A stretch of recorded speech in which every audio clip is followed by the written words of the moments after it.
I think we're now a quorum to begin the next session.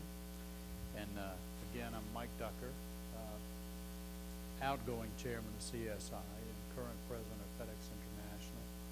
And I'd like to thank, first of all, Ambassador Kirk for agreeing to be with us today and for setting the tone of the discussion and really highlighting the importance of services and what we need to do with trade in this global economy. And really, it's an honor for me too to welcome this distinguished panel today. I mentioned in my opening remarks that many people have said this is the best summit that they have seen, witnessed by the powerful people that we have in the room that really control much of these discussions with regard to global trade and what we're going to do in the future of the services industry. History really shows us that countries develop and grow their service sectors, become really increasingly important in their domestic economy. The evolution toward those services-based economies enhances quality of life, generates wealth, and creates a more highly skilled workforce.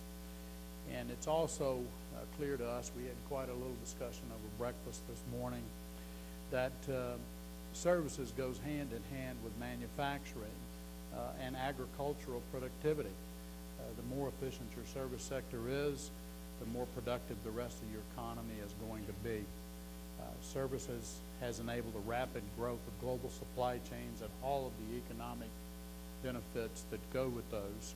And to quote the former USTR, if you have access to the internet and express delivery, you can participate in the global economy. But I think Ambassador Kirk mentioned and several others have mentioned that services is still not living up to its potential as demonstrated by the relatively small portion of global trade that it makes up.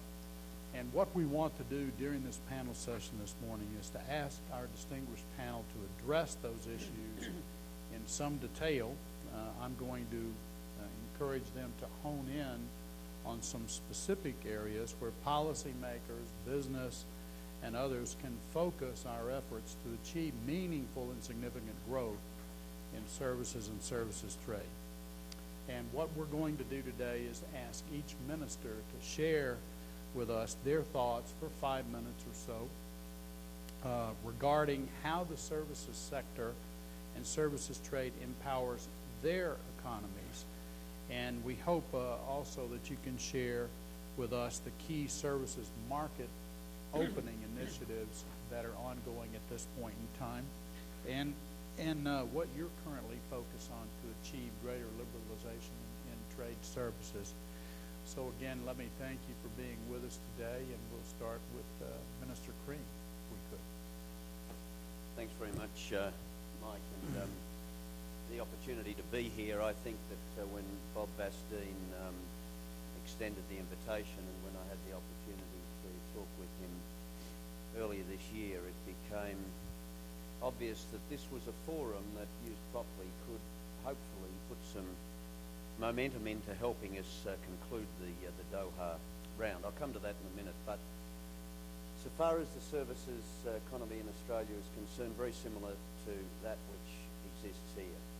80% of the domestic economy, only 30% of our export opportunities. Interestingly, it's the behind-the-border issues, the market access issues, that make access for services that much harder in terms of the markets we want to penetrate. It's also the case that take our resources out, and there's been a huge growth in resources, which has been part of the reason Australia has weathered the financial crisis far better than most. The services sector has been the fastest growing export sector in our economy. So whilst it's from a smaller base, the growth opportunities are there. But I guess beyond the statistics, the key messages that I want to convey today is the enabling dimension of the services sector and the aspirational dimension of the services sector. Now, to give some sense to the enabling factor, why is Australia in the position it is? Yes, we are rich in resources and we are a surplus agriculture producer. But it's not just because we can export the commodity that makes us attractive in those areas. Our comparative advantage is not just the commodity, but the ability to produce it and extract it and rehabilitate the processes that are associated, particularly with mining, to do that in a competitive and a sustainable way. It is the services dimension of the commodity base that is our strength.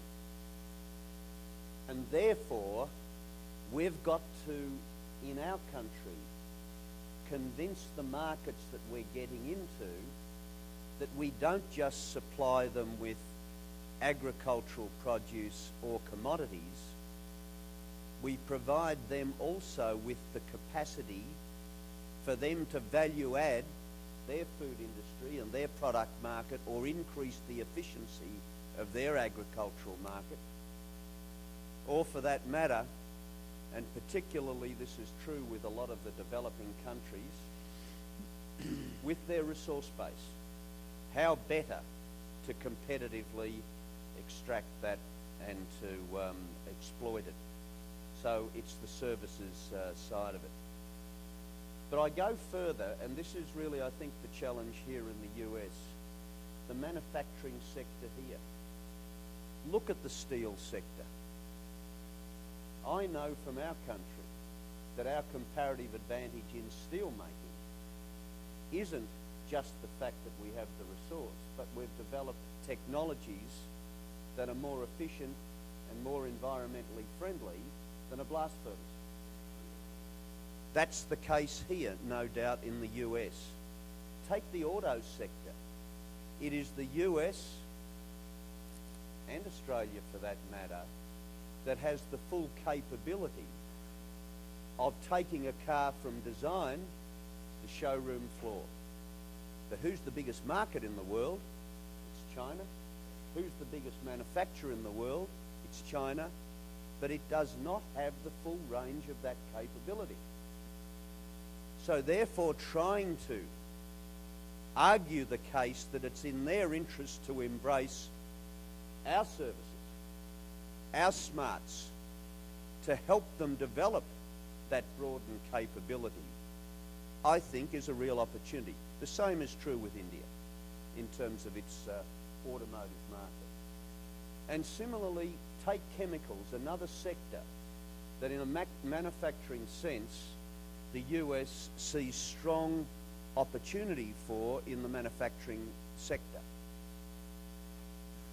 Of course, this is difficult because of developing countries' defensive interests. But there are capabilities within the chemical sector in this country that those countries don't have but need. Agricultural efficiency, more environmentally friendlier fertiliser, green technology, solar panels, silicon. So my real pitch is for the services sector to not see itself as a separate sector, but to see itself as an enabler and a driver and an opportunity for the manufacturing sector that sees no value in Doha at the moment. And so therefore it's the integrated approach that the services sector not only needs to embrace here, it needs to drive and it needs to advocate it. The second point I want to make is the aspirational one. And this goes to developing countries. You look at the profile of developed countries and they have a higher proportion